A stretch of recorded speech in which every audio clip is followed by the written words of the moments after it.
What's up everybody, this is Ven bringing you another MOC Spotlight where we take apart what you build, and for today's episode we'll be taking a look at Fafnir, the Great Dragonslayer, created and posted to our message boards by Kronus2915. Before we get started, let me remind you of my method of reviewing, which involves a point system that is based on 3 fundamental attributes: the overall appearance of the MOC, the build of the MOC itself, and the concept and ideas behind the MOC's creation. Each of these qualities will amount up to 10 points, leading up to a final score that will be determined at the end of the episode. And please remember that this is all going to be based on my opinion. In light of the reception to last week's Spotlight, it seems like a couple of you guys seem to have forgotten that. Just keep that in mind, don't take things too personally. That said, let's get this started. So what we have today appears to be some kind of dragon-headed warrior dude. And I'll admit, at first, this thing looked kinda weird to me. But looking at it more made me realize that there's actually a couple of features on this MOC that I really do like. Besides the dragon head, he's also got this consistent armored plating design. I mean, some of the armor pieces are a little bit different in terms of texture, but not so much to a point where I feel that it breaks cohesion. Though I will say the crotch piece here, this big circular thing, yeah, I don't know, that does look a little bit odd. But otherwise, I do like the armor. I also like the color scheme. I think even though it is a little bit on the bland side, you know, just a lot of gray and silver, it doesn't look bad to me. I like the way it was layered. I like that there's more silver towards the waist area. I also like the little bits of gold here and there. I think that's a nice highlight color that isn't oversaturated or anything. The head design is certainly interesting. It did take me a minute to kind of realize that this is supposed to be more like a helmet rather than the warrior's actual head. I do like that it's silver because it sticks out from all the gunmetal and the darkness of the torso, and it complements the silver on the waist. And then of course we can't ignore the big shield and the big staff that also look pretty cool. I mean, the shield is a bit basic, but the staff is quite interesting. Very nice custom design. And then in terms of unique features like these spikes on the back that look pretty cool, do give this MOC a little bit of a menacing appearance. There aren't too many other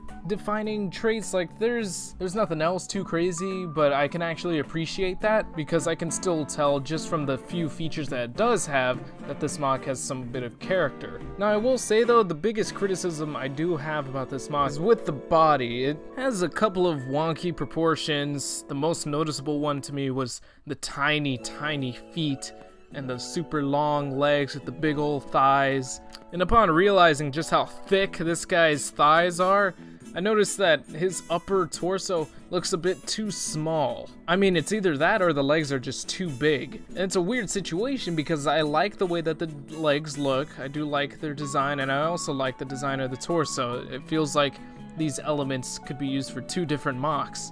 I don't really have much issue with the arms. I do think that maybe they could be spaced out a little bit more to make the shoulders appear a bit more broad. I think that could look better because aside from that, really, I got no other issues with the MOC. I think it looks pretty good.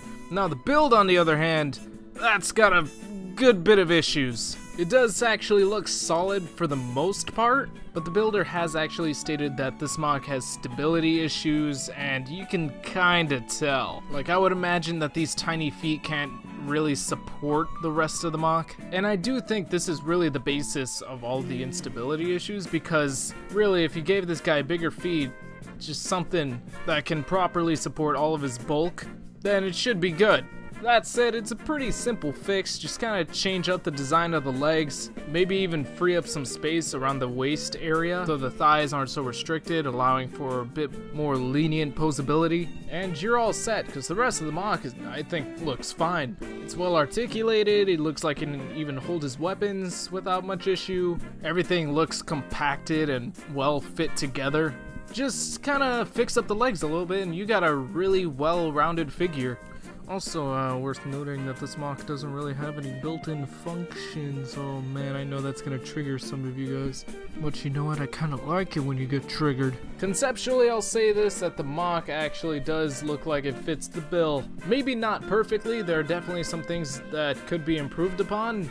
But overall, I'll say that this warrior figure looks fairly deserving of the title Dragonslayer, because that design is on point. He's got the armor, he's got the bulk, he's got the weapons and the dragon head and the spiky aesthetic. He looks fierce, he looks cunning, and just with a couple of tweaks here and there, I would say he's even perfect. Maybe a little bland when it comes to the colors, but still a really good creation. Now by this point I've kind of run out of things to say about this MOC, so I feel that it is time to conclude the video with the final scores, starting with the appearance, in which I give it an 8 out of 10. It is a really cool looking design. I am a fan of the aesthetic, and there's probably like one or two things I would have designed differently, but what does actually bring it down a bit for me is the proportions, because the transition from the upper body to the lower body just doesn't really seem natural, and then he's got the tiny feet. You know, I feel bad for this guy if he starts dancing, I'll put it that way. In terms of the build, I give this MOC another 8 out of 10.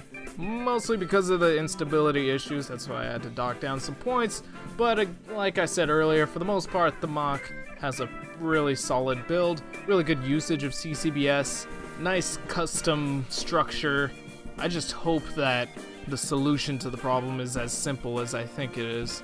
And in terms of the concept, this MOC receives a 9 out of 10. He's got a couple of issues, sure, but I can't deny that the builder achieved his goal of making some cool looking dragon slaying warrior character. And just with a few touch-ups in the build and the appearance, this MOC has the potential to be one of my personal favorites. With all that said, we can bring things together, combine the scores into the bigger score of 25 out of 30. So great job to you, Kronus. Congrats for making it onto the MOC file. I do hope to see more out of you. And of course, as always, same goes to you viewers. You are all welcome to share your own creations with everybody down at the message boards at board.ttvchannel.com. That is where you are more than welcome to earn yourself a chance to become featured on the MOC Spotlight. Just build something cool, creative, interesting, post it on the boards so that I can possibly look at it and